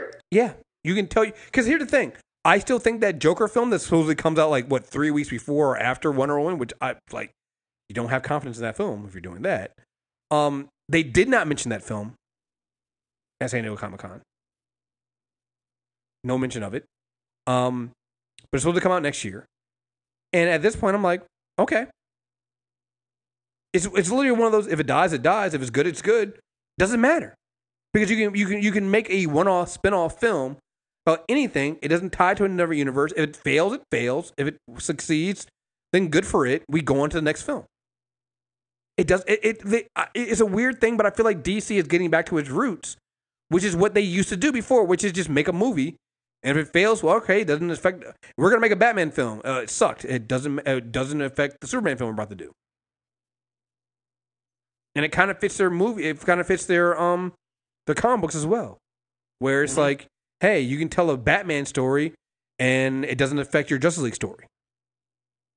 I can tell my Superman story, and it doesn't affect this over here. Like, okay. I think that's okay. I don't have a problem with that. That allows them to do all these little movies they're trying to do. The Birds of Prey movie, they're trying to have there's 2 different Joker films and all this. Okay. Just don't connect them. And if it's good, it's good. And it allows, and I think that fits what Warner Brothers wants DC to be anyway, is Warner Brothers wants to get these big name directors to tell their own story. And that's hard to get a big name director to come in and tell, like, for instance, if they brought Zack Snyder in originally and told him, and he was like, I want to tell an Injustice story, and they're like, all right, cool. Go and tell that story over there. We're going to bring somebody else in to tell a Batman story over here. It could have worked. Instead, they were trying to do the Marvel Cinematic Universe, but with DC, but also with letting directors do their own individual things, which is a disaster, and which what as what turned out. So, again, I'm still waiting for I need them, and I think WB has always been terrible at coming out and saying and smoothing out fears. I need them to come out and say, this is what DC World of DC means. This is what we're doing. Here it is. If they come out and do that, I think everybody will finally understand what's going on, and it'll be okay. I just do not have a problem with it. Name might be stupid. I don't care about that. Yeah, I'm okay. The name's the name. Whatever they want to call it. DCEU was also stupid. Yes. So. And yeah. So. All right. So anything else on WB stuff? That's all I got. That's all I got. All right. Let's move on to CW show news. We had here that Flash trailer. Look, I don't know if it's going to be a good season or not. I just know they put the suit in the ring. I'm back. I mean, I was never gone, but I'm back. The season's an A+. The suit's in the ring. I don't see why we'd even need to review it. Yeah, I'm so. Wait. I would like to state my intention to give every episode an A+. Actually, every episode leading up to the suit being in the ring, the episode where the suit goes in the ring, and every episode here after they use the suit in the ring. Yeah, I'm just. Well, we're in that timeline. I'm okay with it this season. Hey, look. Perfectly honest. The reason why it seems such a silly thing, the reason why it got me excited is because it means they're listening. Well, it means that they're taking the freedom to be silly. Comic books are silly. Well, that too. Sometimes comic books are silly as shit. And guess what? One of those times when Barry suit's in the fucking ring. And guess what? I like that. I'm a silly motherfucker sometimes. Let's put that suit in that ring. Let's go. Yep. They also said they're going to do a younger version of the Rogues because we literally been asking you need to do the Rogues. So wait, how are they? I don't get that. How are they going to do this? I don't know how they're going to do it. I just know that you need to have the Rogues. Like someone finds their gear, because they did that in Final Crisis Rogue Revenge. Yes, and it turned out great when the Rogues came back. Really poorly for the Gotham-based guys, but if they can try to do that and try to like, hey, we broke into the old Rogue layout and saw this gear, that could be a cool idea. Well, I don't know if so. The other problem is I don't know if they can do that. I think they have to have the Rogues, and I think they realize that they've kind of they've gutted the core of the Flash already because Captain Boomerang is dead. Captain Cold of this Earth is dead. The only Captain Cold we have left is one from Earth X that is actually a good guy. And Mick Heatwave is also a good guy. So they've gutted some of the core rogues already. They got top. They got Mirror Master. I mean, and again, they could do that. They could do that. Just go out of the. I think if they could find a cold gun and find a heat gun, they can recruit more. But you can. It allows you to build the roads around someone else. Well, so you saw what they announced the villain for the season, right? Is it Zacaded. Yeah, I saw the. I didn't know they'd announced his name, but yeah, I saw the promo. Yeah. So in the press release they did it, they said that he's a blue collar from a blue collar family, and I heard blue collar was like that sounds like the Rogues, and so maybe they somehow tie him into, I don't know, forming the Rogues. They have several. Cicada in the comics was a cult leader who was killing people who'd been saved by the Flash. Right. It was ring about to help. It was a cult who believed that kind of shit. So because they've done kind of the cult thing with Savitar, right? Have them revamp him as kind of the central spoke for the Rogues would be interesting. Right. So you can do that. Also, remember we still have Amunet, who I think was also kind of trying to form Rogues at one point in the show even. So I think there's a way to do it. I just know that they need to do that. Because I think they're struggling trying to do the Flash without having the Rogue. Because they're such a core piece of Flash lore. I think they need to be a solid part of the story. And we're now going to the fifth season. You got to do it. So we'll see how that works out. That's what they're doing, so I'm glad. Yeah. So I like that bringing in there. Nigga, that Arrow trailer, I'm like, damn, they just keep... Every time you think they're going to give Oliver... some happiness, man. They just keep pulling him back in the darkness. Good God, yo. Always about to fuck people up. God, it's like I was like there's so much in that trailer. It's like, yo, they. So I thought Katie Cassidy was gone. Nope, apparently not. Yeah, she's now back to being original Laurel Lance as a DA. I was like, God, Black Siren is so terrible. What a bitch. Oh God, gotta hate her. But yeah, they're doing the Longbow Hunters in there, which is something that I think it's gonna be an interesting season because they're doing something that we haven't really seen any of the Arrowverse shows do, where the villain from the previous season carries over into the next, and I'm interested in seeing how they do that because I know that one of the things we were worried about was we weren't really feeling Diaz. And the way they did him, but now it seems like they're stretching it. They didn't end his story in last season. With Oliver winning. Right. It's going forward because Oliver took everything from him, but he left him alive. And I think we're going to find out why he should kill people more often. Right. Oliver aim for the hit. They get this whole not killing thing.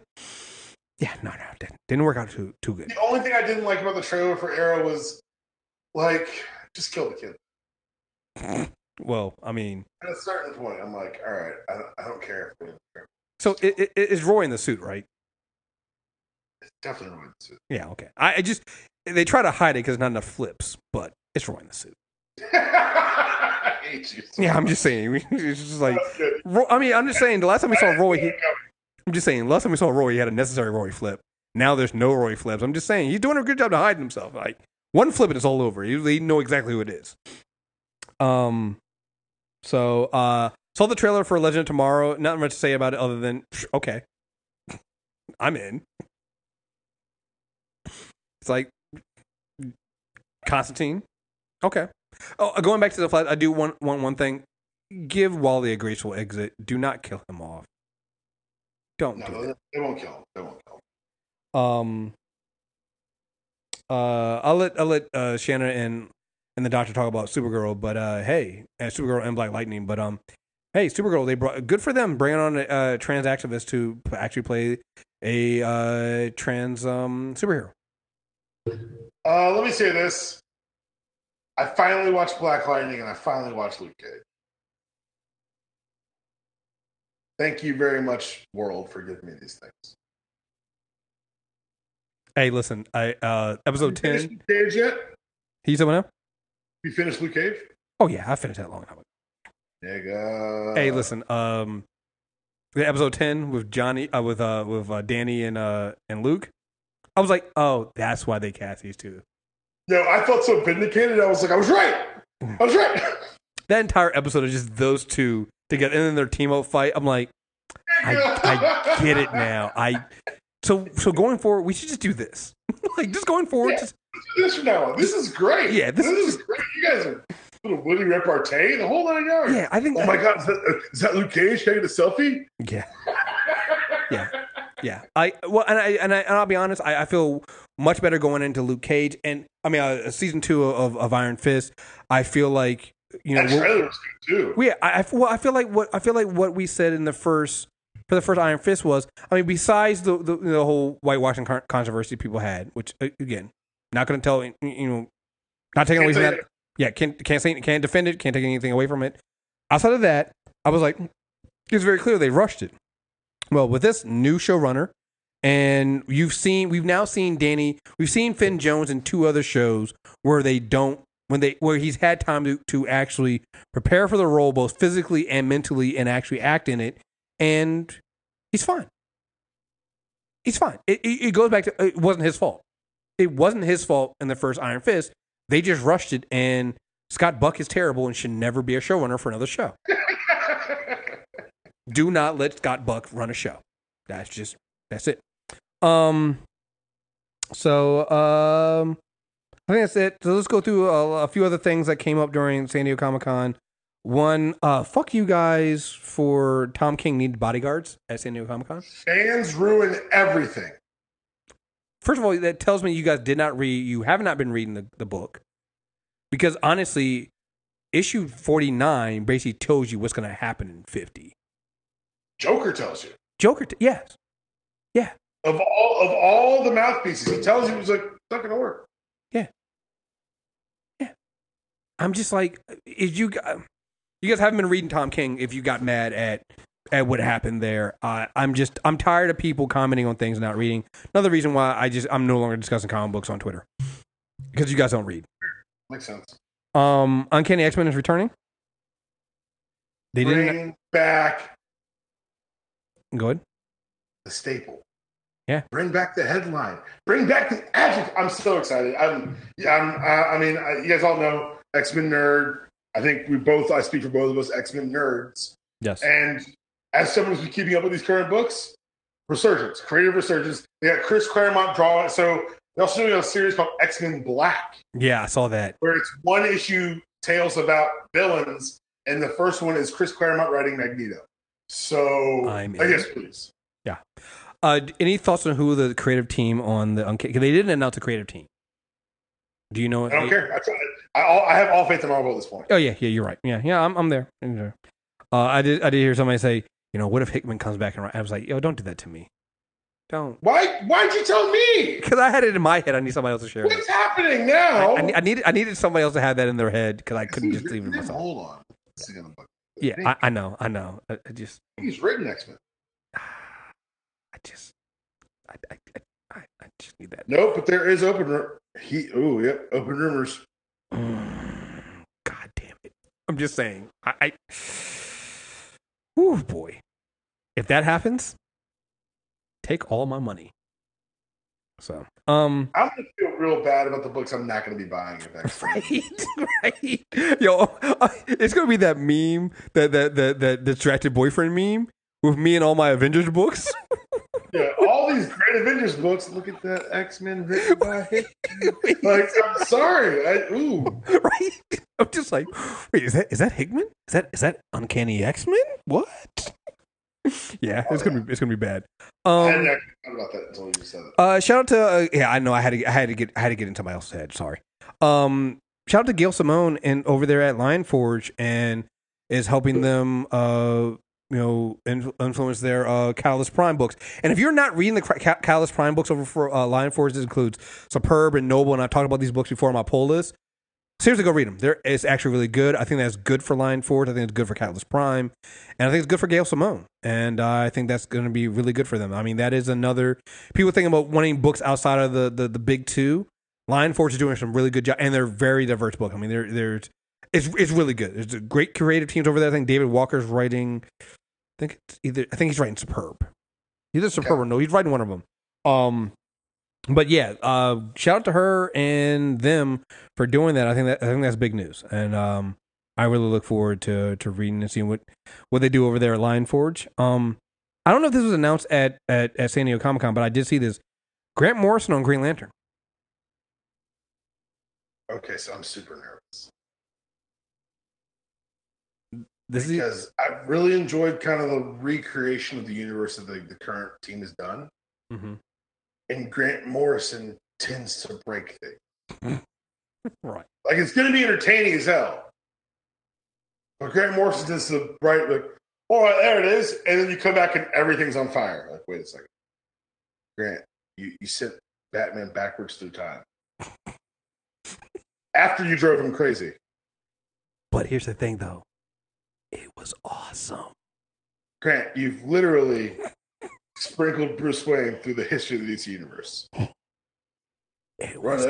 right. It was awesome, though. It's going to be metal as fuck. I just don't know if it needs to be left at the end. Right? I don't know who picks up the pieces when he's done. So who's the lucky sap who gets to pick up the next Green Lantern run? Who follows Grant Morrison on Green Lantern? There's a question for you. Yo, Grant Morrison is the master chef who comes into your kitchen. You're like, fuck, I'm going to clean all this shit up. I mean, they make a masterpiece, but like the dishes... It's going to be delicious, but there's going to be blood everywhere. Right? The dishes and the trash afterwards. It's going to be... Battering the walls. Look what I made. Fuck. God, you can all see it. Yeah. And the last thing I wanted to mention, we sat in on a press conference. I think we did a write-up on it. I think Shannon did one on Comixology on originals. That the Comixology is doing this thing where they're like getting these creative teams and they're giving them books and they're releasing these books digitally. And I think I'm bringing this up now. I mean, there were some interesting books they had, but I'm bringing this up now because I keep an eye on what Comixology is doing. Between Unlimited and now them doing sponsoring their own Unlimited stuff, Comixology might start picking up some creator-owned books and some creators some bigger name creators, and having them put some stuff together. So just keep an eye out for what Comixology is doing here, putting this stuff out there. I think it could be really, really interesting. And I think also the thing with Comixology is some new creators. Who don't normally get picked up and get their voices heard by the big three, if you will, could go to Comixology and start doing some digital-only releases and stuff like that. So, just keep an eye out for that stuff. The only other thing I have in the news is Comcast drops their bid for Fox, which means, for all intended purposes, everybody's coming home soon. I mean, it was never not going to happen. I mean, right. I mean, we things happen, but come home, Doom. And we talk about WB and stuff like that, and like I said, I think they did a really great Hall H presentation. And we'll see how the movies turn out. But I give one thing they didn't do, they did not show up. You know who wasn't at Comic-Con? X-Men Dark Phoenix, New Mutants. Look, did you see movies that aren't going to happen? Did you see what's the guy who plays Quicksilver? Is it Evan Peters? I can't remember his name. Evan Peters, yeah. Evan Peters, where he was asked, he's like, "Yeah, Dark Phoenix. I think it comes out sometime. I guess this year or maybe next. Doesn't even know when the movie come out. No, didn't even know when the movie comes out. Is there audio of him saying this? It's video, nigga. It's video. Oh no, it's video. Cancel all the Fox.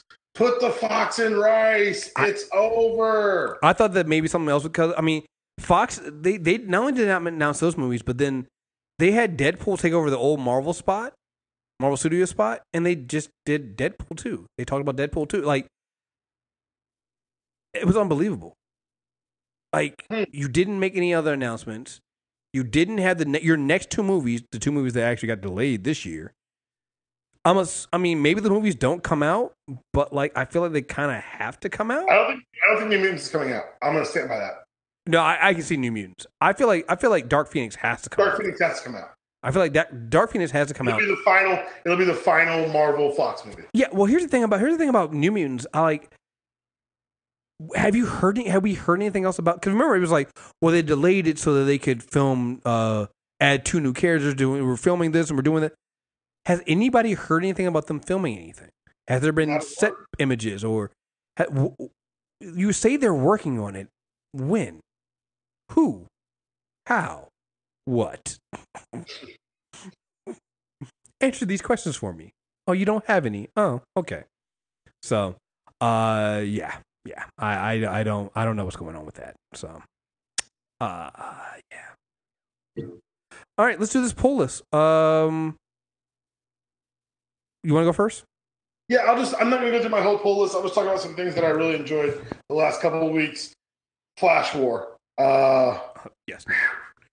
They had a Fallout issue today. Wally West fans, go read Flash War. Barry Allen fans, go read Flash War. Flash fans, go read Flash War. It's all very good.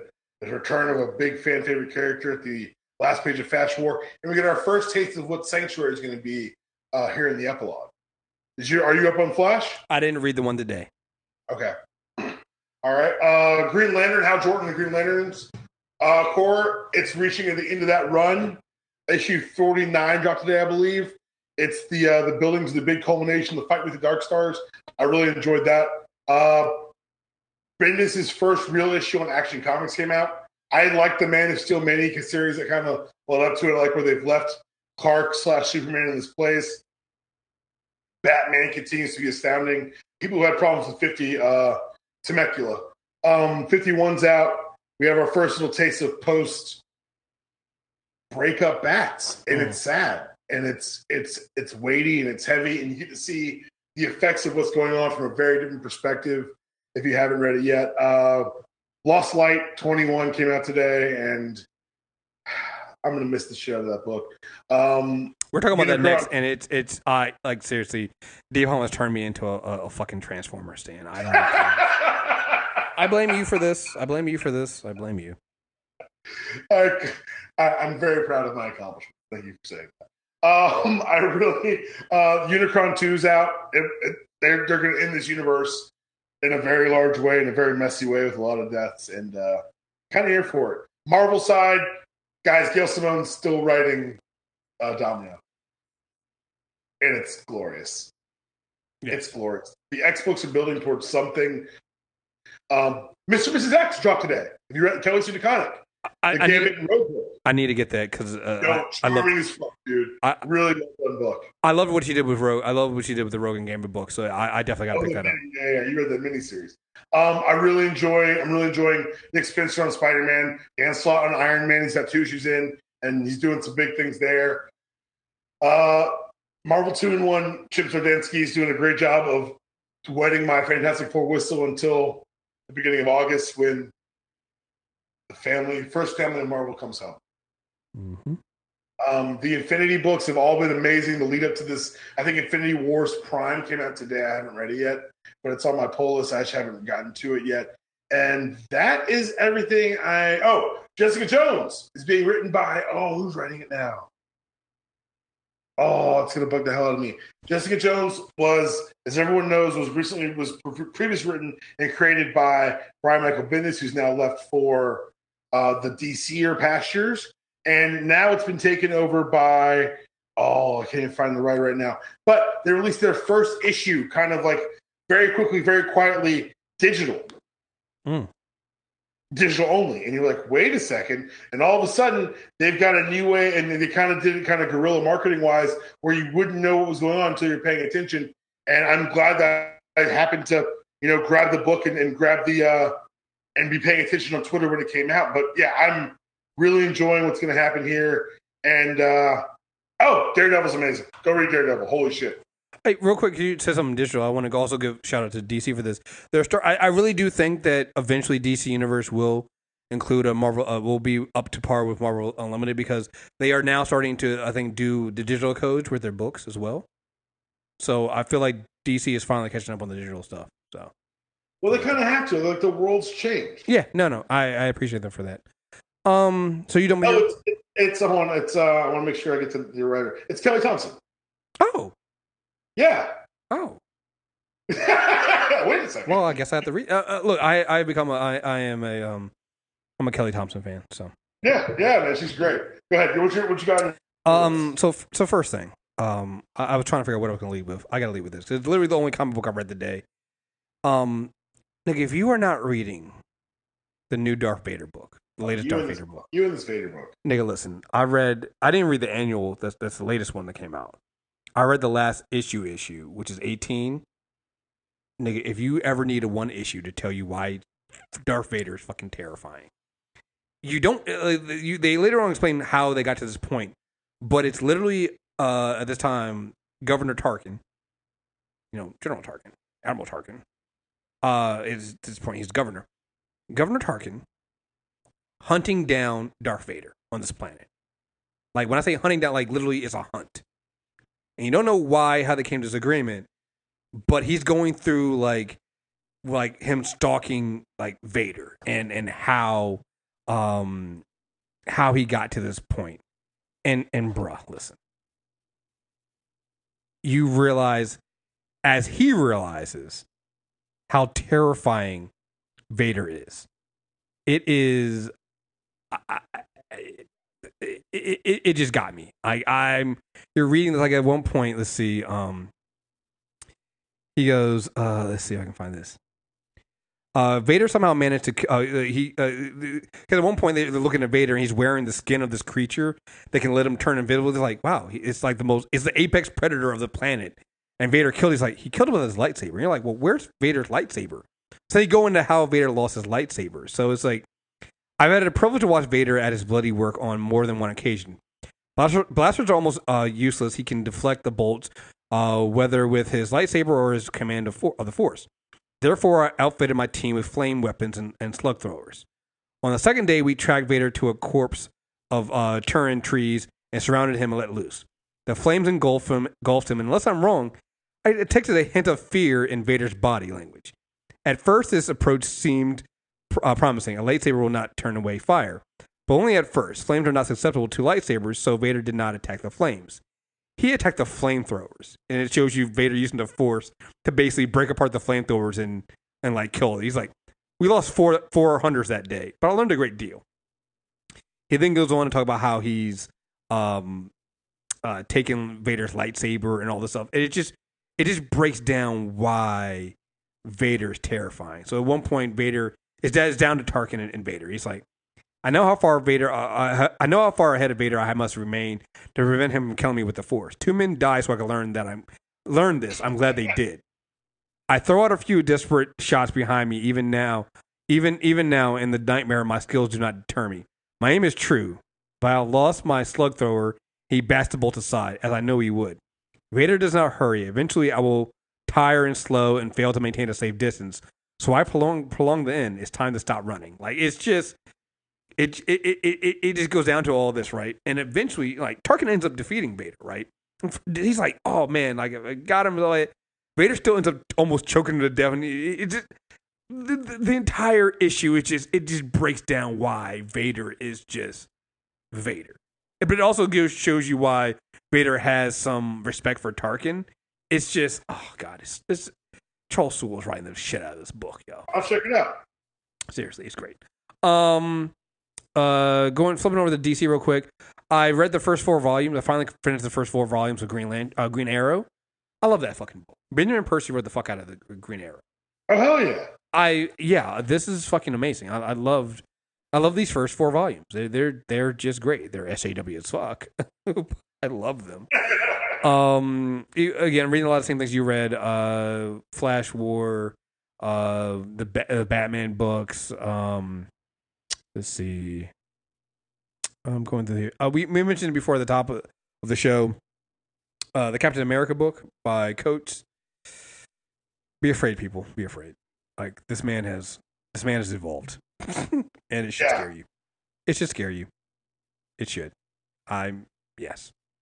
Again, still reading Avengers. I have on my list. I've downloaded them, but I have not read it. I know Thor 3 came out today, and I need to fucking read that. Obviously, again, we're still reading Domino. You mentioned that one, and then Lost Light, which we're gonna have a whole comic book club on, and it's. I now see. I get it. I get it. Excellent. Glad to hear that. I get it. So, man. So that was this is a long mailbag, but we had a lot to talk about, and we got it all. So, yeah, folks. You got anything else you want to add? No, sir. All right. Well, there you guys have it. That is mailbag for July. We do this at the end of every month. We try to get the last Wednesday of every month. Yeah, leave us your email. Let us know what you guys were reading. We'll read them again on air at the end of August, and we'll be back then. And end of August means we'll also probably be doing a quick preview, or maybe either August or September, we'll be doing a preview of the fall shows, which I can't believe we're already to that point. I can't believe it. It's truly amazing. So, again, mailbag at mtrnetwork.net. Make sure, I know. Make sure you subscribe. Super Tuesday recap on iTunes and radio. The only way you can get these episodes is if you either stream them or on YouTube, or you get the you subscribe to Super Tuesday recap. So again, folks, there you guys have it. And until next time, fuck Batman. Hey.